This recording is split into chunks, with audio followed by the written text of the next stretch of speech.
Öncelikle sevgili Peygamberimizin aziz ve mübarek ruhu saadetlerine, huzurunda bulunduğumuz Halid bin Zeyd Ebu Eyyub el-Ensari Hazretlerinin ve bugün Rabbimize uğurladığımız merhum Hulusi Miske Beyefendi büyüğümüzün ruhuna El Fatiha.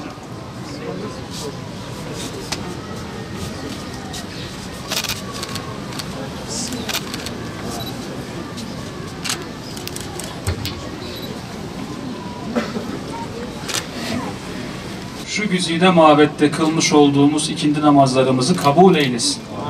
Sevdiklerinin dualarıyla uğurluyoruz. Rabbim ebedi alemde de cennet dostlarıyla, sevdikleriyle kavuşmayı, buluşmayı kendisine nasip eylesin. Kalacağımız kadar dünyaya, ukbada kalacağımız kadar ukbaya çalışmayı ve dahi son nefeste nasıl hangi hal üzere olmayı arzu ediyor ve istiyorsak öyle olmayı, öyle yaşamayı Rabbim hepimize nasip eylesin. Euzubillahimineşşeytanirracim. Bismillahirrahmanirrahim.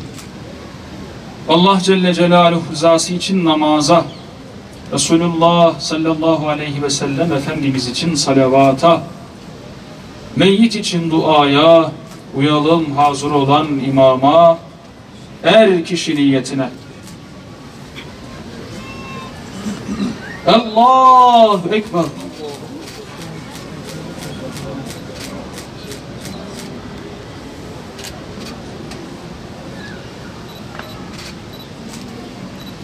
Allahu Ekber.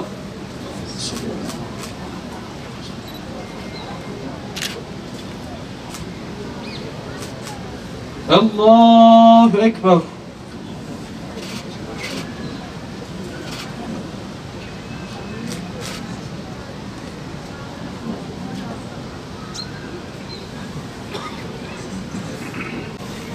Allahu Ekber.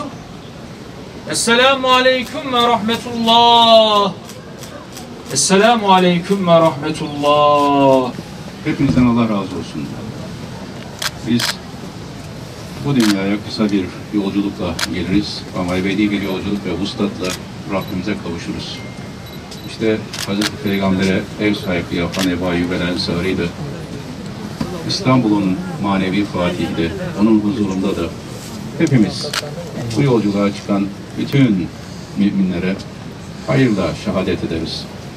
Muhterem babamız bütün hayatı boyu helal rızka, salih amele önem vermiş, yetiştirdiği evlatlarıyla da güzel örneklik teşkil etmiş bir insandı.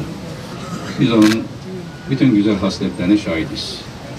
Allah onu en güzel şekilde Hazreti Peygamberimize komşu olarak yüce dergahına kabul buyursun inşallah. Ve uzaktan yakından teşrif eden, ailenin acısına omuz veren, acıyı paylaşan siz kıymetli cemaatimizin cümle geçmişlerinizin ruhlarına, aziz vatanımızın, necip milletimizin huzur ve saadeti, sıhhat ve selameti için, merhum Hulusi Beyefendi büyüğümüzün ruhu için rızaen lillah. El Fatiha.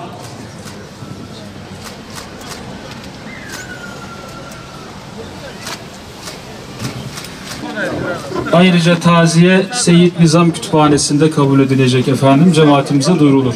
Taziye için Seyyid Nizam Kütüphanesi.